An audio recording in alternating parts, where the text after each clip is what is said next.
उत्तराखंड में वनाग्नि की घटनाएं पिछले दिनों ज़्यादा हुई थी, जिसको लेकर के शासन ने काफ़ी नाराज़गी दिखाई थी। कुछ अधिकारियों का सस्पेंशन हुआ था। वहीं उनकी एसोसिएशन आईएफएस एसोसिएशन से कुछ लोगों ने इस्तीफा दे दिया है और शासन की इस कार्रवाई से नाराज़गी जताई है। हमारे साथ बात करने के लिए उत्तराखंड फॉरेस्ट मिनिस्टर सुबोध उनियाल जी है। जानेंगे उनसे कि ये वनाग्नि की घटनाएँ हुई थी, इसके बाद जो अधिकारियों का सस्पेंशन हुआ उससे कुछ अधिकारियों में नाराज़गी है कि काम भी करते हैं और सज़ा भी दी जाती है। देखिए, मैंने कहा एक तो सस्पेंशन सज़ा नहीं है। सस्पेंशन केवल एक समय के लिए कि पूरी जांच हो जाए, पूरा इस बारे वास्तविकता पता चल जाए, उस तक के लिए एक निर्णय है। और जब उनसे नोटिस दिया जाएगा, जवाब आएगा, जवाब सेटिस्फैक्ट्री होगा, वो रजिस्ट्रेट हो जाएंगे। सस्पेंशन कोई क्राइम नहीं होता ना, सस्पेंशन सजा है। टर्मिनेशन को आप सजा बोल सकते हैं। और ये जिस तरह से 4 लोगों की जिंदा जल गए और एक व्यक्ति दिल्ली में जाके मरा और डीएफओ उस दिन वहाँ नहीं उपस्थित थे, तो मैं समझता हूँ उसमें कहीं ना कहीं लापरवाही दिखाई देती है। लेकिन मैंने आपसे कहा कि सस्पेंशन सजा नहीं है।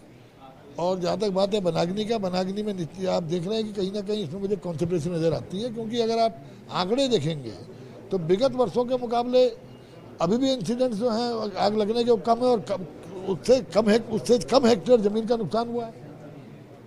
जहाँ 4400 घटनाएं होती थी, 4500 घटनाएं थी, उसके मुकाबले अभी 1200 कुछ घटनाएं हैं। तो ये जानबूझ कर लगता है कोई आदमी उत्तराखंड को बदनाम करना चाहता है, क्योंकि हिमाचल में हमसे ज़्यादा अग्नि की घटनाएं हुई हैं, उड़ीसा में हमसे ज़्यादा अग्नि की घटनाएं हुई हैं।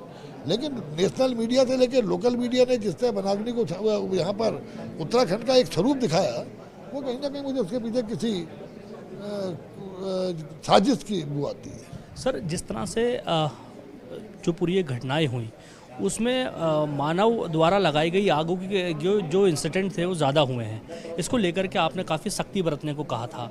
तो जो ऐसे घटनाएं होती हैं, इसको लेकर के फॉरेस्ट डिपार्टमेंट जितनी सख्ती दिखाता है, लेकिन वो धरातल पर कुछ काम होता दिखता नहीं कि लोगों के खिलाफ कार्रवाई हो जिससे लोगों को सबक मिले। देखिए, हर चीज़ की जब शुरुआत करूँ उसमें टाइम लगता है।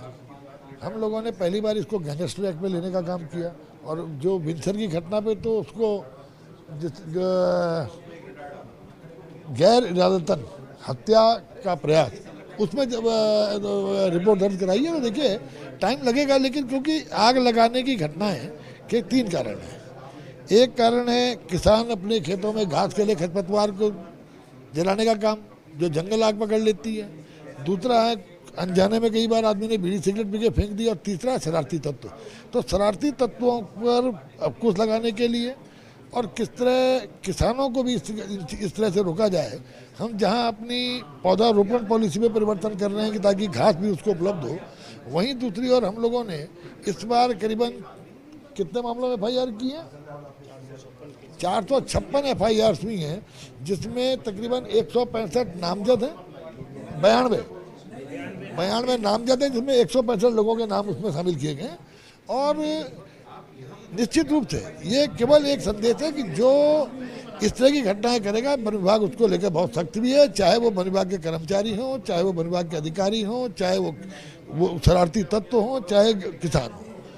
आज कहीं ना कहीं वनों की सुरक्षा ये न केवल उत्तराखंड के लिए बल्कि पूरी मानवता के लिए आवश्यक है कि हम किस तरह वनों को सुरक्षित रखें।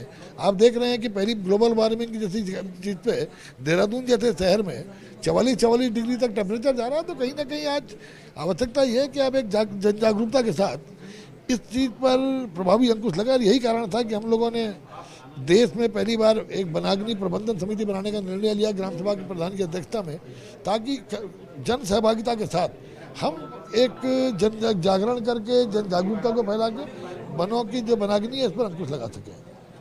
हमारे साथ बात करने के लिए फॉरेस्ट मिनिस्टर उत्तराखंड थे, जिन्होंने साफ तौर पे कहा है कि वनाग्नि की जो घटनाएं हैं वो पिछले सालों के मुकाबले इस साल कम हुई हैं, लेकिन एक साजिश के तहत उत्तराखंड को बदनाम करने की कोशिश की जा रही है। 400 से ज़्यादा लोगों के खिलाफ FIR दर्ज की गई है, जिसमें 92 से ज़्यादा नामजद हैं।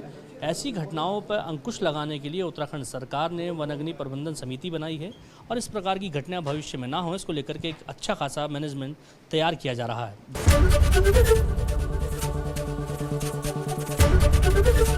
ABP गंगा, खबर आपकी, जुबान आपकी।